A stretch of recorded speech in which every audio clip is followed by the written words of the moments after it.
নমস্কার। আমার সুখের ঘর জ্যোতিষ অনুষ্ঠান নিয়ে চলে এলাম। আজকের আমি আমার গত যে প্রোগ্রামে কালসর্পদোষ নিয়ে অনেক কথা বলেছিলাম। এবারে অনেকেই জানতে চেয়েছেন আরেকটু ডিটেলডে বলতে, বা আরও কিছু টোটকা দিতে, বা তারা কি কি স্টোন পড়তে পারেন কি না এর সাথে, সেগুলো নিয়ে আলোচনা করার পথে সময় অনেকে বলেছেন কালসর্প যোগটা কি করে বুঝবো। এখন কালসর্পদোষে জ্যোতিষ যে মত, যে জন্মকুণ্ডলী যেটা পাবেন, তাতে সব গ্রহ রাহু আর কেতুর মাঝখানে থাকে।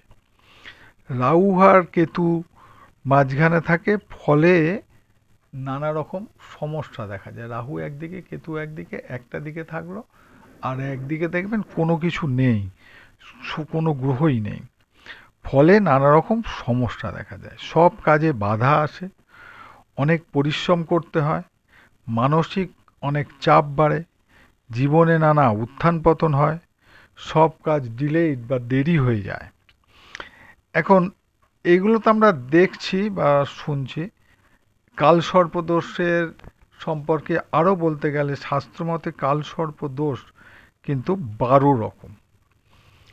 এখন কালসর্পদোষ এই যে 12 রকম, এগুলো একটু জটিল আলোচনা, তবু একটু বলে দিই। রাহু কেতুর অবস্থান অনুযায়ী কালসর্পদোষকে কেউ বলছে অনন্তকাল সর্পদোষ, কুলিক কাল সর্পদোষ, বাসুকি কাল সর্পদোষ, শঙ্খপাল কাল সর্পদোষ, পদ্মপাল কাল সর্পদোষ, মহাপদ্ম কাল সর্পদোষ, তক্ষক কাল সর্পদোষ, কাকটক কাল সর্পদোষ, শঙ্খচূড় কাল সর্পদোষ, ঘাতক কাল সর্পদোষ, বিষধর কাল সর্পদোষ, শেষনাগ কাল সর্পদোষ। এই 12টা আছে। এইগুলো হচ্ছে গ্রহের অবস্থান অনুযায়ী বা তাদের বিচার অনুযায়ী বিভিন্ন জ্যোতিষী মানে বিভিন্নভাবে এইটা শাস্ত্র মতে করেছেন, কিন্তু সাধারণত কালসর্পদোষ বলতে ওইটাই বোঝে। এবং সব কিছুর ক্ষেত্রেই আমাদের কতগুলো টোটকা আমরা বলি। এবার এবার কেউ কয়েকজন জিজ্ঞেস করেছে, আমি যদি এই সময় রাহুর গ্রহ জন্য আমি যদি গোমেদ পড়ি, তাহলে কি হবে। আপনার যদি আপনার কুণ্ডলিটা আমি দেখিনি, কিন্তু কুণ্ডলিতে যদি আপনাকে কেউ গোমেদ পড়তে বলে, আপনি অবশ্যই পড়তে পারবেন। রূপোর আংটিতে মধ্যমায় পড়বেন। কিন্তু আমি তো কুণ্ডলিটা দেখিনি কি অবস্থায় রয়েছে। আপনার কালসর্পদোষে থাকাকালীন যদি আপনি ওইটা পড়তে হয়, নিশ্চয়ই পারবেন। কিন্তু টোটকাগুলো করবেন। কারো যদি স্যাটার্নের জন্য কেউ প্রেসক্রিপশন করে থাকেন, হ্যাঁ, সেই কুণ্ডলী না দেখে ওগুলো তো বলা সম্ভব না, কিন্তু আপনি এটা পড়তে পারেন, পড়লে কোনো কিছু অসুবিধা নেই। কিন্তু টোটকাগুলো করবেন যেগুলো বলেছি, যে গতবারে যে দুটো টোটকার কথা বললাম, নিশ্চয়ই করবেন, দেখবেন ফল পাবেন। আরও কিছু টোটকা আমি বলে দিচ্ছি, সোজা টোটকা আরও কিছু বলছি। ধরুন, আপনি শিবলিঙ্গে সোমবার দুধ আর জল অর্পণ করতে পারেন। এটা সবার পক্ষেই ভালো, সবসময় ভালো। শিবলিঙ্গে যদি আপনি দুধ জল অর্পণ করেন, এ সবাইয়ের পক্ষে ভালো। এই কী কালসর্পদোষ, কী রাহুর দোষ, কী মঙ্গলের দোষ, কী কিসের দোষ, ওগুলো দেখার ব্যাপারই নেই। আপনি যার দোষ আছে নেই, শিবলিঙ্গে দুধ জল অর্পণ করলেন। মহামৃত্যুঞ্জয় মন্ত্র পাঠ করুন, কালসর্পদোষের পক্ষে ভালো। প্রতিষ্ঠিত কোনো শিব মন্দিরে গিয়ে কোনো ব্রাহ্মণকে দিয়ে রুদ্রাভিষেক করান। এগুলো শাস্ত্রে লেখা আছে, আমি সেগুলোই বলছি। বই থেকে শাস্ত্র মতে যেগুলো বলার আছে বিভিন্ন শ্লোকে, রুদ্রাভিষেক করলেন।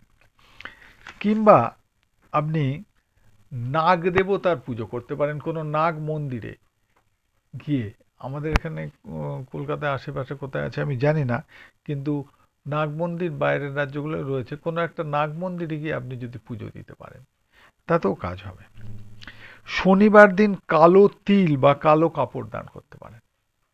আমি যে টোটকাগুলো বলেছি সেগুলো ছাড়াও এগুলো বলছি, যেগুলো আরও সহজ। হনুমান চল্লিশা পাঠ করুন। হনুমান চল্লিশা পাঠ করে নানা দোষ কেটে যায়। আপনি পাঠ করুন, কিছুটা তো লাভ আপনার আসবেই, যত দোষই থাক। হনুমান চল্লিশা পাঠে অনেক দোষ চলে যায়, অনেক গ্রহের অনেক দোষ চলে যায়। এবারে অনেক জ্যোতিষ বলছেন যে আপনি একটা যদি রূপোর নাগনাগিনী তৈরি করে সেটা কোনো শিবলিঙ্গে প্রতিষ্ঠিত শিবলিঙ্গে গিয়ে অর্পণ করতে পারেন, কিংবা আপনার বাড়িতে যদি শিবলিঙ্গ থাকে সেখানে সেবা হয়, নিত্য সেবা হয়, বা পাড়ার কোনো মন্দিরে হয়, সেখানে আপনি রূপোর না পারলে তামার করতে পারেন। রূপোর দাম অনেক তো বেড়ে গেছে, আপনি তামারও নাগনাগিনী করে দিতে পারেন।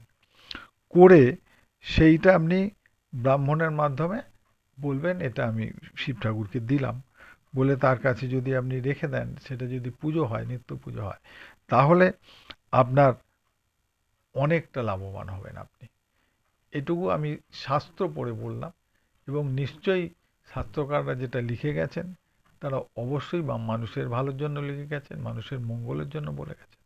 তারপর জ্যোতিষীরা যে স্টোনের কথা বলবেন সেগুলো পড়তে পারেন, কোনো স্টোনের বিরুদ্ধতা তো আমি করব না, কিন্তু এগুলো আপনি সব কিছুই করবেন, দেখবেন টোটকা ভীষণ ভালো কাজ দেয়। আর মন্ত্র, মন্ত্র তো মানুষ যদি পাঠ করতে পারে তার মতো ভালো কাজ স্টোনও করতে পারে না। কিন্তু আমরা মন্ত্র তো সেইভাবে পাঠ করতে পারি না, আমাদের মনোযোগ সহকারে সেই মন্ত্র পাঠ করার ক্ষমতা আমাদের নেই। আমরা বিভিন্ন চিন্তা করে, হ্যাঁ, কেবলমাত্র ভালো হবে ভালো হবে এই জন্যই পাঠ করছি, সেটা যদি করেন তা হবে না। আপনি মানে ওই গীতার বাণীর মতো আর কি, আপনি কাজ করে যান, ঈশ্বরকে ডেকে যান, আপনি ফল নিশ্চয়ই পাবেন। অতএব আপনি যদি হনুমান চল্লিশা পাঠ করেন তাহলে অবশ্যই আপনি ফল পাবেন, আজ নয় কাল অবশ্যই ফল পাবেন। যাই হোক, ভালো থাকুন, সুখে থাকুন, সুস্থ থাকুন, উপকার নিশ্চয়ই পাবেন।